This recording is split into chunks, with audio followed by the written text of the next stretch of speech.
What is going on, YouTube? Back again with my power rankings. Today going through the rankings after Major 2.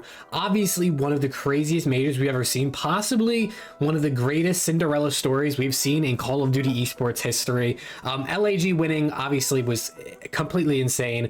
Not to mention OpTic falling short. Same thing with Ravens. And I think this major really proved that just about any team can win at almost any point in the league. I think all these teams are super competitive, and it's exactly what we wanted going into this year of the CDL. One thing I want to preface is the way I do my power rankings seems to be different than a lot of other people do it. I don't consider anything having to do with future performance of these teams. Yes, we know like OpTic and Ravens and all these teams are really good, but I'm not considering what they can do. I'm only thinking about what they have done in the past. Personally, to me, that's how power rankings should be. It should not be a prediction of the future. It should be based on results throughout the entire season, compounded on top of each other, and then that's how you do your power rankings. So I'm only going off of results that we saw and performances that we saw. Just because LAG placed first in the major does not mean they're first on my power rankings. Just because OpTic got 6th in the major doesn't mean they're going to be 6th in my power rankings. Power rankings are based more than just placements and more than just wins. It's also how you look when you're out on the map and how they play together. So overall, this is a combination of the entire year and not just Major 2. So please remember that. But either way, if you disagree with my power rankings and you have a different opinion, drop it down in the comments. That's what makes this fun. We're all gonna have differing opinions. I don't want to disagree with everybody because obviously that's not too much fun. So let's just hop right into it with number 12. I have the Paris Legion. Personally, I kind of feel bad putting Paris at 12. I think this roster has made some very big improvements from where they were at the beginning of the season to now, and it sucks having them at 12, but they are deserving of 12. They are obviously the worst team in the league. It sucks putting them down here, but I do think this team has improved a ton, but unfortunately it doesn't show in the power rank. Next up at number 11, I have the Minnesota Rocker down 2 spots. The Rocker obviously got T12 this event. They don't look great. They're not very good at hardpoint. They're not very good at control. They're a pretty solid S&D team, but overall this team just is pretty lackluster in most of their game modes.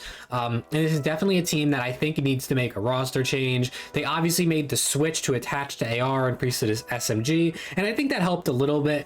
But overall, I think this Rocker team needs a roster change if they want to succeed. Who do you change? I personally think probably maybe Priesta, although I think his playstyle kind of fits this game with the whole aggro thing. So maybe you take out Major Maniac because he might be a little bit too slow for this game. I'm not really sure. This isn't supposed to be a roster video. So moving on to number 10, I have the Toronto Ultra. They're at the same spot as they were last power rankings.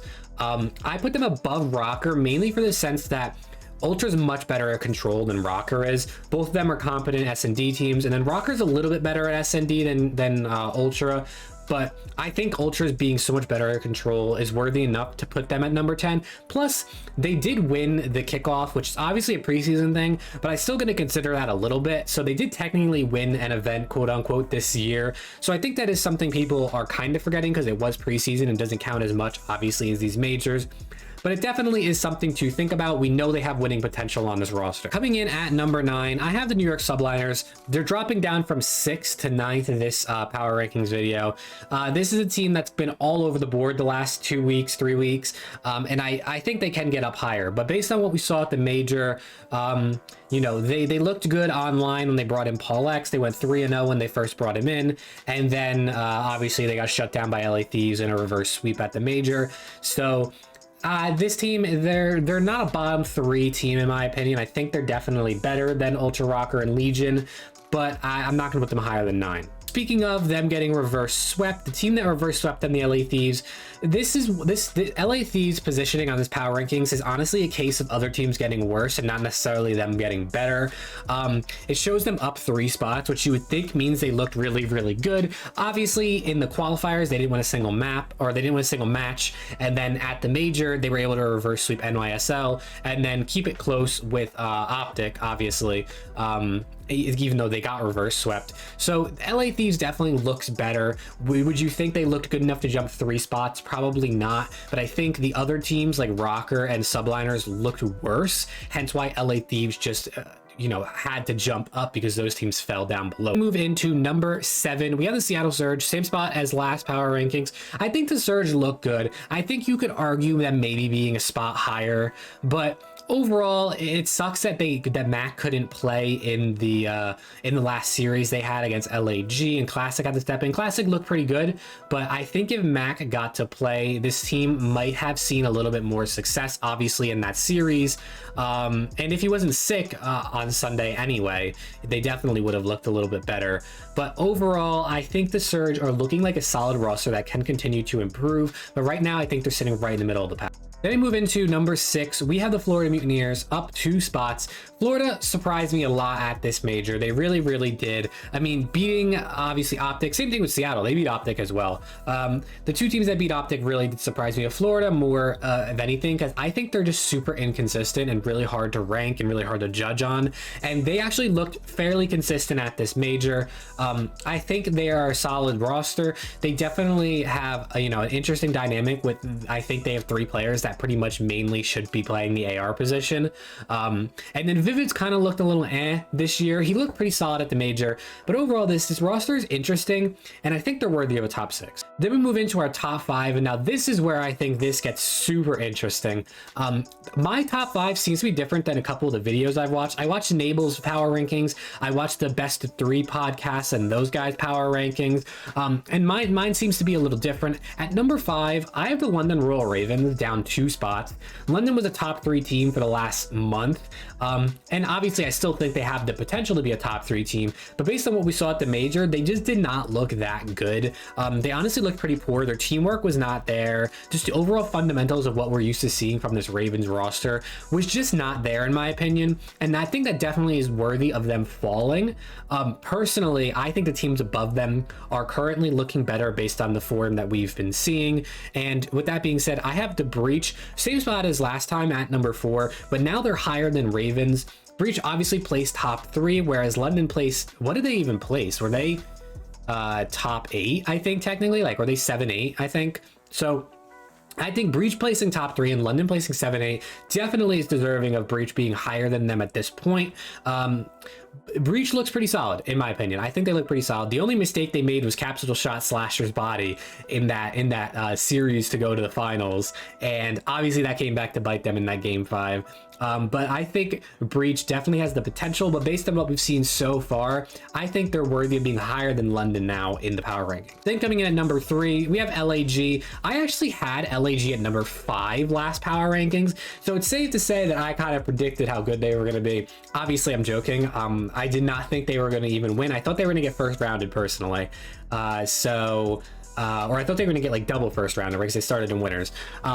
Definitely not what we expected, but with this team now with Spart on it, in my opinion, they have to keep Spart. They literally just won the major.